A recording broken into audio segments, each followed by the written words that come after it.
He walked into the hospital expecting a routine business meeting until he saw three little girls in identical pink dresses crying outside the ICU, and one of them looked up at him with his own eyes. Could this moment change everything? Grace Thompson had never planned to stop. The visit to the hospital was strictly business. He was there to finalize a funding proposal for a state-of-the-art expansion wing. Everything about his life ran on precision: his schedule, his speech, his thoughts. He moved with the efficiency of someone who had long ago traded emotion for execution. Dressed in a flawlessly tailored navy suit, his briefcase in one hand, his phone in the other, he stepped out of the elevator on the 4th floor, ready to walk straight into a closed-door meeting with the hospital board. But that was before he saw them. Just outside one of the patient rooms in the hallway, three little girls stood side by side, their tiny hands clinging to each other. They couldn't have been more than 5 years old. All three were blonde, wearing simple pastel pink dresses, their faces stained with tears. One girl hugged a stuffed rabbit so tightly it looked like it might fall apart. Another wiped her eyes with the back of her hand. The third stared blankly at the floor, her lips trembling. It was the kind of image you don't prepare for, something so out of place in his carefully ordered world that he almost kept walking. But then one of them looked up. Her eyes were the first thing he noticed, wide, brown, and too familiar. Something about the curve of her cheek, the shape of her mouth, the way her eyebrows lifted slightly in distress. It all hit him like a memory he didn't expect to confront. He stopped in his tracks, not knowing why. Just knowing he couldn't take another step forward. There were no nurses around, no adults in sight. The girls were alone. Something twisted in his chest as he walked toward them slowly, like approaching a fragile animal that might bolt at any moment. He cleared his throat gently and crouched to their level. "Hey," he said, keeping his voice soft, "are you girls all right? Did you get separated from someone?" The tallest of the three shook her head. "Our mommy's in the ICU. They said we can't go see her yet." He paused. "Are you waiting for someone? Is someone coming to pick you up?" All three shook their heads in unison. "There's no one else," the girl with the stuffed rabbit said. Just mommy." Grace felt his breath hitch. He had no idea why he stayed kneeling there, why he suddenly felt the need to know more. There was something magnetic in the way they looked at him, something that pulled at parts of him he had ignored for years. He wanted to comfort them, but more than that, he needed to understand why he couldn't look away. Then the smallest of the three took a tiny step forward and tilted her head. "Do you work here?" she asked. "No," he replied, "I'm just here." She studied him for a moment and then softly said, "You look like someone mommy talked about before." Grace felt the ground shift under him. He opened his mouth, but nothing came out. That was the moment something in his carefully built life began to break, not violently, but quietly, a single crack through the surface of certainty. And he hadn't even reached the meeting room yet. Will this unexpected encounter reveal a hidden past? Stay tuned to Black Struggles to find out. Grace couldn't move. He remained crouched in front of the three girls, feeling like the world around him had slowed to a strange, surreal pace. Their words echoed in his mind, especially the last one, "You look like someone mommy talked about." It wasn't just the resemblance or the way they stared at him with wide, uncertain eyes. It was the feeling deep in his chest, the sudden certainty that this wasn't a coincidence. He didn't know what to do with it, didn't know where to place the weight of that realization. So, he did what he could. He stayed with them. He gently asked their names, and they introduced themselves in soft, slightly trembling voices. Maddie, Chloe, and Jane. Each name was like a small stone dropped into water, rippling through memories he hadn't touched in years. He asked about their mother, and they told him her name was Emma. That name was no stranger. It hit him like a punch to the stomach. He remembered Emma perfectly, the warmth in her voice, the way she used to laugh at things no one else found funny,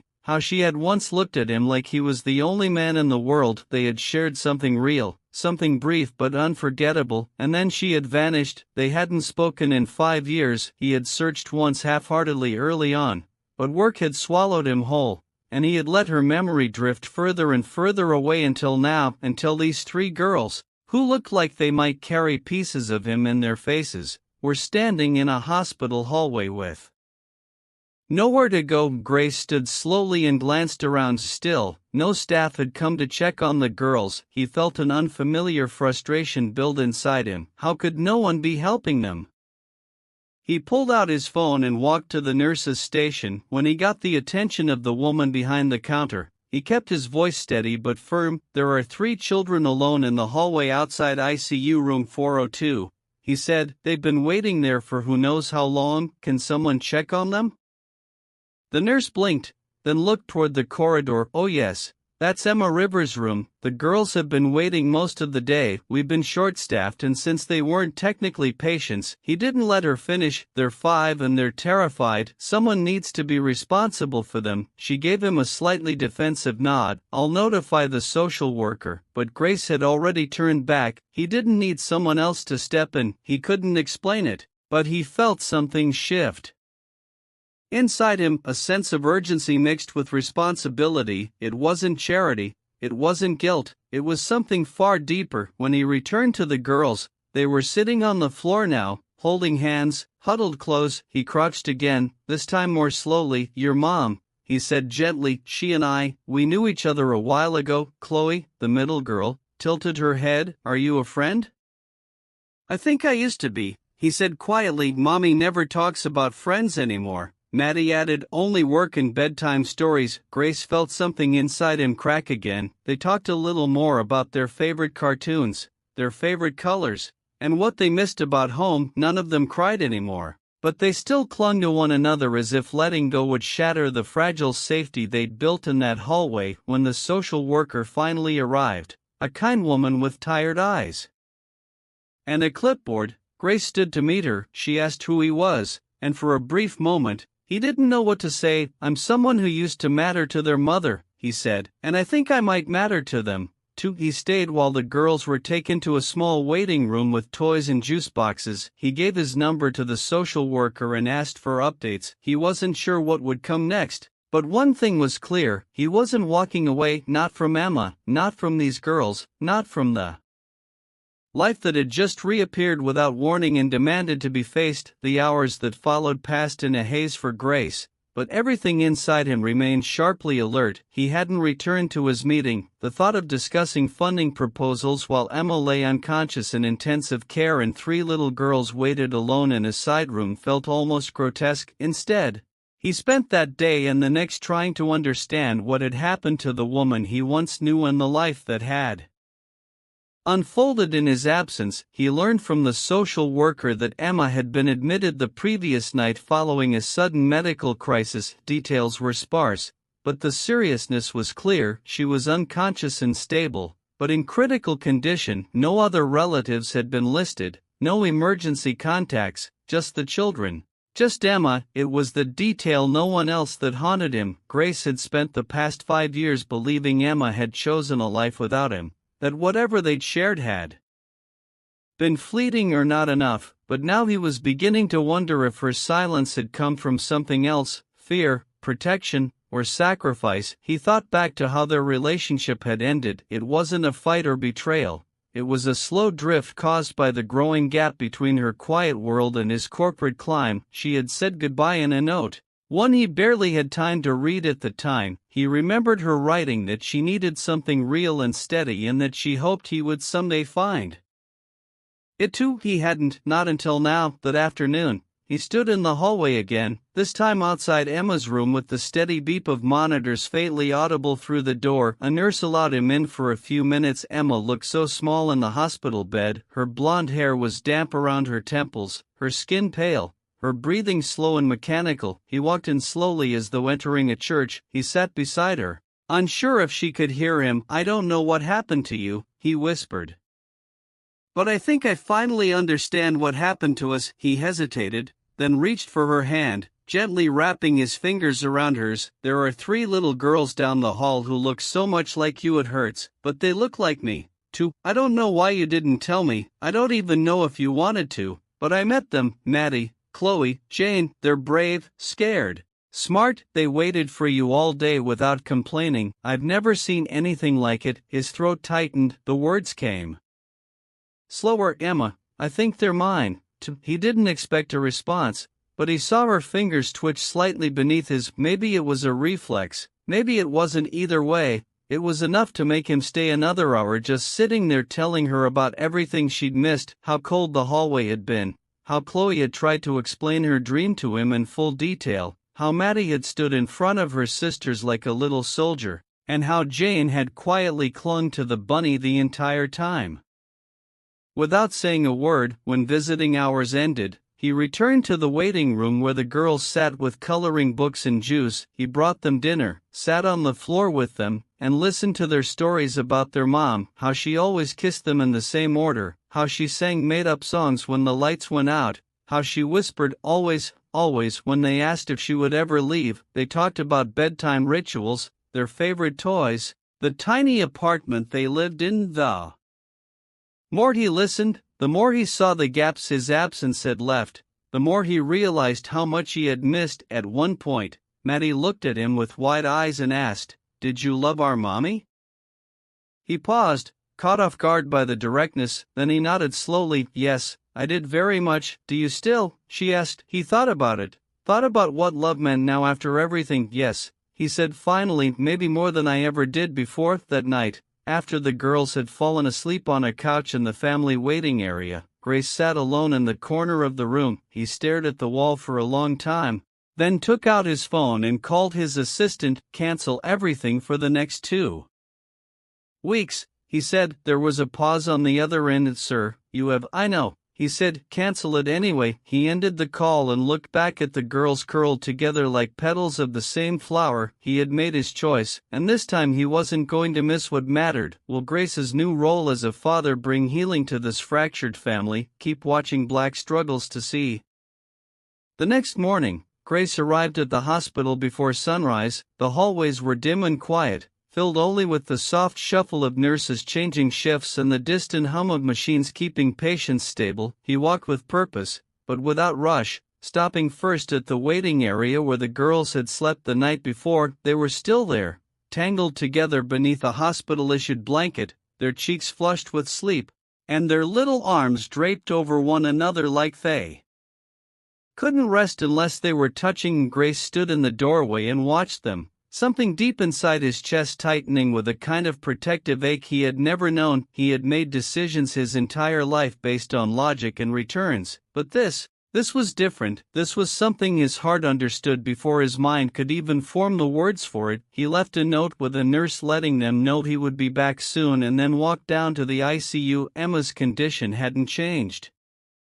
Overnight, she remained unconscious, her body still fragile, but holding on. Grace sat beside her again, this time with more certainty in his movements. He didn't just talk about the girls, he told her about himself, about the life he had built, the emptiness that came with success, and how all of it had started to feel meaningless the moment he saw 3 pairs of eyes staring up at him in that hallway. "I used to think I had time," he said quietly, "time to chase goals, time to come back to things I left behind, but the truth is, I let go of you too easily, and now I realize I might have let go of the only part of my life that had real meaning." He stayed until the nurses reminded him it was time for rounds, then returned to the girls. They had woken by then, brushing sleep from their eyes and accepting juice boxes from a tired but kind volunteer. When they saw Grace walk in, their faces lit up, not with surprise, but with the comfort of someone they now expected to see. It startled him how quickly he had become a constant in their eyes. He sat on the floor with them again, listening as they took turns explaining the names of their stuffed animals and which cartoons they hated. Jane, the quietest of the 3, leaned into him without saying a word, simply resting her head against his arm while she colored. He didn't move, he didn't dare. That afternoon, he met with the hospital's social worker again, this time with questions, not about visitation or policy, but about guardianship. He didn't know the system, but he wanted to. He wanted to do this right. He wanted to make sure that no matter what happened to Emma, the girls wouldn't end up with strangers, wouldn't be lost in the shuffle of paperwork and state agencies. He gave his name, explained his connection, and then, because he didn't want to delay even a moment longer, requested a DNA test. The social worker, a sharp but compassionate woman named Marissa, listened closely. She didn't make promises, but she saw the look in His eyes and the way the girls clung to him, she agreed to move the process forward as fast as legally possible. That night, Grace took the girls back to his condo. It was sleek, modern, cold in its perfect lines and polished glass. It had never been a place meant for children, but the moment they walked through the door, holding his hands and carrying their little bags and favorite toys, the space felt different. Their giggles bounced off the walls. Their tiny socks slipped across the smooth floors. And Grace found himself laughing more in that one evening than he had in months. He ordered pizza, he let them sit on the couch with greasy hands, he read bedtime stories in 3 different voices because they insisted each character needed their own. When they finally fell asleep in the guest room together in one bed, refusing to be separated, he stood in the doorway and watched them for a long time, overwhelmed by how natural it had all begun to feel. He thought of Emma again, thought of her lying in that hospital bed with no idea that the man she once loved had returned and was trying to put the pieces back together. He didn't know if she would ever wake up, but he knew without a shadow of doubt that if she did, she wouldn't find them alone. He would be there, and he wasn't leaving. By the end of the week, Grace had begun to fall into a rhythm, one that was unfamiliar and often chaotic, but surprisingly grounding. Mornings started with brushing tangles out of 3 very different heads of blonde hair, pouring uneven bowls of cereal, and learning the nuances of what kind of apple slices each girl preferred in her lunch. The structure of his old life, early calls, boardroom meetings, flight schedules to the minute, had dissolved into crayons on the kitchen counter and a forgotten laptop gathering dust in the corner. He hadn't planned any of it, and yet he couldn't imagine walking away. He drove the girls to school in a car that once only carried briefcases in silence. Now it echoed with questions, arguments about cartoon characters, and one girl, usually Maddie, insisting on picking the music after drop-off. Grace found himself circling back to the hospital each morning, visiting Emma's room before any other part of his day. Her condition remained unchanged, but the nurses had gotten used to his presence, even leaving a second chair by her bedside. He spoke to her every day about the girls, about what they were doing, what they said, how Jane had started whispering a little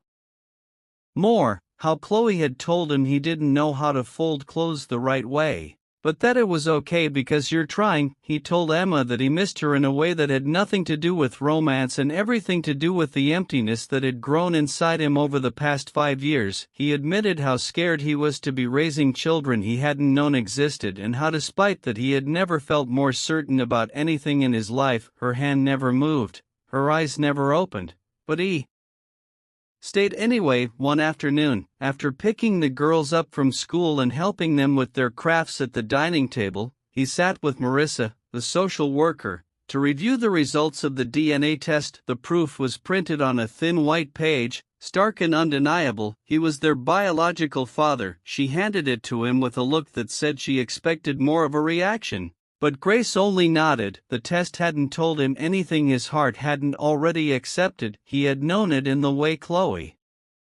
rolled her eyes, in how Maddie crossed her arms when she was frustrated, in how Jane stared without blinking when she didn't understand something. They were pieces of him, wild, gentle, stubborn, and brave. Marissa then began walking him through the process of becoming their legal guardian, at least temporarily. There would be evaluations, court dates, paperwork. It would take time, and until Emma recovered, no decision could be final. But Grace didn't flinch at the steps ahead. He simply asked what he needed to do and began doing it. He even started researching preschools closer to his apartment, places that had music programs and outdoor space, and that didn't feel like holding cells. He asked the girls about what they liked and disliked about their current school, trying to make them feel included in decisions about their new lives. That weekend, he took them shopping for new clothes, not because they didn't have enough, but because he wanted them to have something that wasn't secondhand or worn at the knees. They picked dresses with sparkles and light-up shoes and insisted he get a bright red tie so he could match. He wore it without argument. Later that evening, they all cooked dinner together, which mostly meant he cleaned up flour explosions and tried not to burn the pasta. When the girls finally went to bed full of stories and sugar, Grace sat down on the edge of his couch, Looking at the empty space around him and realizing it no longer felt empty, it was filled now with tiny drawings taped to the fridge, mismatched socks under the table, and laughter still echoing down the hallway. His phone buzzed with a message from his assistant asking if he would be available for a rescheduled board call in the morning. He stared at the screen for a long time before typing back a simple answer, "Not yet." He placed the phone down and walked to the guest room, peeking in to find all three girls curled up in the same bed, tangled in each other's limbs, deeply asleep. He watched them for a moment, overwhelmed by a feeling that had no name, only weight. He didn't know what the future would look like, didn't know how long Emma would remain in that hospital bed or what challenges lay ahead, but he knew with complete clarity that his life had been rewritten, and he had no desire to go back to the one he had before. On the 12th day of Emma's hospitalization, something changed. It was subtle at first. Her fingers moved, then her eyelids fluttered, and the monitors picked up a slight shift in her vitals. Grace had just arrived, as he did every morning now, bringing coffee to the nurses and sitting by her bedside with quiet patience. He had grown used to the rhythm of the room, the sterile smell, the quiet hum of machines, but today, when her hand twitched beneath his, he nearly dropped the cup he was holding. The nurse rushed in, checked the machines, whispered that it could be a sign of awakening. Grace barely breathed for the next 10 minutes. He leaned forward, spoke her name, watched her eyelids twitch again, and this time slowly open. Her gaze was unfocused, dazed, her lips dry and slightly parted. She blinked at the harsh light overhead and then slowly shifted her eyes toward him. At first, there was no recognition. Then, as if memory caught up to consciousness, her brow furrowed, her voice came out cracked and barely audible, but it was enough. "Grace." He nodded, overwhelmed. "I'm here, I've been here." Her eyes welled up immediately, confusion swimming behind the tears. "The girls, are they?" "They're safe, they're with me," he said gently. "They've been brave, Emma, they waited for you every single day." She cried then, weakly, silently, but completely. Grace held her hand, letting her process the reality she had woken into. The nurse gave them a few minutes before quietly stepping out, closing the door behind her. He stayed with Emma as she calmed, as the fog of sedation and fear slowly lifted from her face. "I didn't know how to tell you," she said, voice still rough and barely above a whisper. "I wanted to so many times, but you were so far away. You were already living a different life. You should have told me," Grace said, but not accusingly. It was filled with regret, not blame. "I would have come, I would have been there. I was afraid," she admitted, "afraid you'd feel trapped, or worse, that you'd feel nothing." Grace sat back, breathing in deeply, letting the weight of everything settle between them. "I didn't know, but the moment I saw them, I did." Emma closed her eyes for a moment as if exhausted by the conversation. When she opened them again, she looked straight at him, vulnerable and honest. "Are you really here?" He didn't hesitate. "Yes, and I'm not leaving." He told her about the days she had missed, about the hallway, about how Maddie had stood tall like a little soldier, how Jane barely spoke but clung to her stuffed rabbit, how Chloe had asked hard questions and demanded answers. He told her about the pancakes he'd burned, the songs they sang in the car, the messy bedtime routines that somehow ended with all three of them in one bed. He saw her smile, tired but real, and for a moment he felt the world tilt back into place. When the doctor came in, they spoke in low tones. Emma's recovery would be slow, her body was weak and she would need rehabilitation, but the prognosis was good. She would recover. That night, Grace brought the girls to the hospital, not into the room, but just close enough. They stood outside the glass, and when Emma saw them, her hands trembled with emotion. The girls waved furiously, pressed their hands to the glass, and Emma pressed hers from the other side. She mouthed the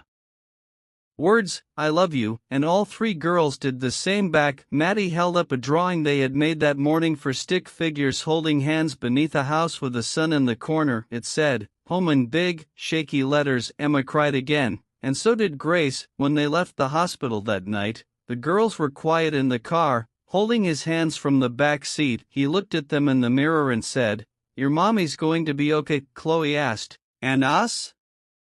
He smiled softly. "You're going to be better than okay," because now they weren't waiting anymore, they were beginning, and for the first time, It felt like they were all part of the same story. The days that followed Emma's awakening were filled with slow progress, quiet miracles, and the kind of small victories that only mattered to those who had lived through uncertainty. Grace balanced hospital visits with school drop-offs, nighttime stories, and learning to braid 3 sets of blonde hair.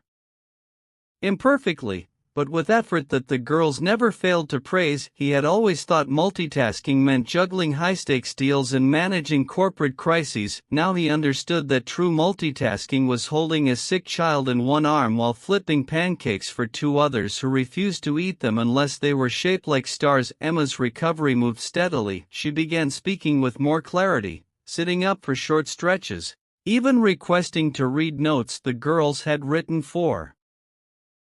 Grace brought them in for short visits, and every time they entered the room, Emma's energy seemed to return in waves. The girls never overwhelmed her, they were instinctively gentle, each offering affection in their own way. Maddie sat closest and asked about the machines. Chloe always brought stories to retell. Jane simply held her mother's hand, quietly watching her face with those large, thoughtful eyes. One afternoon, as Emma napped and the girls played with coloring books in the hospital lounge, Grace stood with Marissa by the window. The sun poured through the glass in golden beams, and the world outside moved like it had before, unaware of the tiny shifts that had turned his life inside out. Marissa had paperwork in her hands, documents that would allow Grace to take the next step toward permanent custody. Should Emma agree? The forms felt heavy in his hands, not with burden, but with the realization that he was choosing this, not because he had to, not because of obligation, but because somewhere in the chaos of the past few weeks, he had become a father. Later that evening, Grace sat beside Emma in her hospital room. The lights were low, and the girls had gone home with a trusted sitter. Emma's hair was pulled back now, and though her face still held traces of exhaustion, there was more color in her cheeks, more awareness in her gaze. She looked at him like someone seeing a familiar place through new eyes. "They love you," she said softly. "I love them," he replied just as quietly. "And you?" Emma didn't look away. "You've changed, you're softer but stronger somehow." "I didn't know what I was missing," he said, "until I found it all standing outside a hospital room in pink dresses, crying. I wanted to protect them," she admitted, "from everything, including you." "I understand why," Grace said, "but I'm here now, and I want to do this with you, not around you." They talked for a long time, not about the past or blame, but about logistics, hope, and the uncertain path ahead. Grace told her about the girls' new favorite bedtime song, about how Jane had finally started talking more when she was coloring, about Chloe insisting they all eat the same cereal because that's what families do. He watched Emma take it all in, and he saw something soften further in her when she asked about the custody papers. He didn't push, he said he would wait, that her healing mattered more, that whatever decision they made, it would be together. She reached out and took his hand. "I think we're already a family," she whispered. "We just have to learn how to be one." That night, as Grace tucked the girls into bed, he realized how right she was. It wasn't about claiming a title or defining roles, it was about presence, about consistency, about the 1,000 small choices made each day to love, to show up, and to try. The girls were asleep quickly, their bodies curled in familiar patterns, their trust in him no longer tentative, but full. Grace stood at the doorway and looked at them, 3 lives that had once been hidden from him, now the very center of everything. And in that stillness, he knew the hardest part was no longer the unknown, it was holding on to everything he'd found and never letting go. A month later, the hospital room where Emma had once lain pale and unresponsive stood empty. She had been discharged just 3 days earlier, walking out with slow but steady steps, her daughters clinging to each of her arms like the strongest support she could ever need. Grace had driven them home in his car, which had somehow become a second living room filled with crayons in the glove box and cereal bar wrappers under the seats. They returned not to her old apartment, which had been vacated while she was hospitalized, but to Grace's home, now transformed. What was once sterile and minimalist had evolved into a space filled with warmth. There were toy baskets in the hallway, tiny socks stuck in the couch cushions, drawings taped to kitchen cabinets, and a table set for 5 every night, whether Or not everyone was hungry. Emma's first night home, they all sat around the dinner table eating spaghetti that Chloe had insisted be dyed pink. The girls talked over one another, giggling and giving chaotic updates on school. Emma listened, teary-eyed at first, until she too began to laugh. Her laughter was quieter than before, tinged with fatigue, but it was real. Grace watched her from across the table, not with pity or apology, but with admiration. She had survived something that would have broken many people, and yet, here she was passing the salt, making sure Maddie wiped sauce off her cheek, and reminding Jane not to eat with her fingers. It was a kind of strength that inspired a new kind of reverence in him. As the days passed, their routine deepened. Grace adjusted his work schedule permanently, transferring leadership of several projects and even stepping down from his role as CEO, keeping only the chairman's position so he could be home for bedtime stories and school pickups. The business world saw it as a shocking pivot. Headlines described him as walking away at the top, but Grace didn't care. He hadn't walked away, he had finally walked towards something. Every morning started with breakfast made together, often a chaotic parade of spilled milk and mismatched shoes. Every evening ended with the girls curled up in pajamas, listening to one of Emma's stories or Grace's made-up space adventures featuring characters named after their favorite toys. On a Saturday in early spring, they threw a small party in the backyard to celebrate the girl's 6th birthday. Friends from school came, neighbors brought cupcakes, and someone had even arranged for a magician. But what stole the day wasn't the magic tricks or balloons, it was the moment Emma stood, microphone in hand, voice trembling, and thanked everyone for being part of what she called the most unexpected, most beautiful second chance life could offer. Then she looked directly at Grace, her eyes soft and steady, and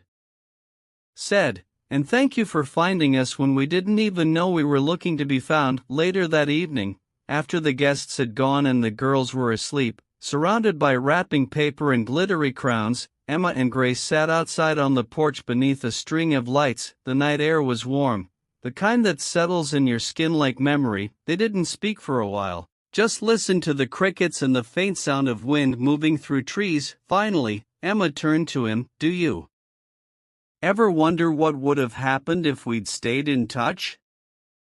If I had told you back then?"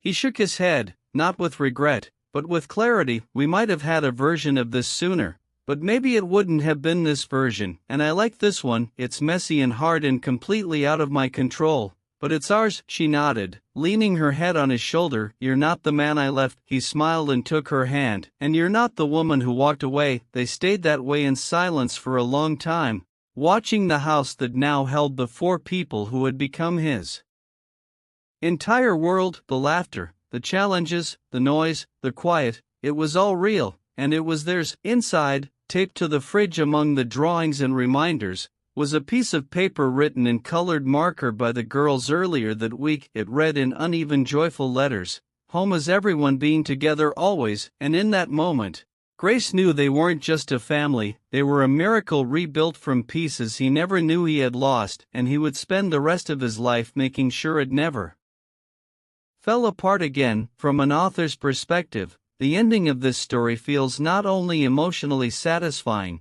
but deeply earned. It doesn't rely on dramatic twists or idealized romance to resolve the characters' struggles. Instead, it leans into something far more powerful: quiet redemption, chosen responsibility, and the slow rebuilding of trust. Grace doesn't become a hero overnight, he becomes a father by showing up day after day in the small, often messy moments that matter most. Emma's recovery, both physical and emotional, is believable because it's gradual, not rushed or romanticized, and the girls, each with their own personality and resilience, are never treated as props for Grace's transformation, but as full, vital characters who anchor the emotional core of the story. The final image of them all together, celebrating, laughing, living simply but meaningfully, doesn't feel like a fantasy, it feels like a life that was fought for and chosen, and that's what makes the ending beautiful.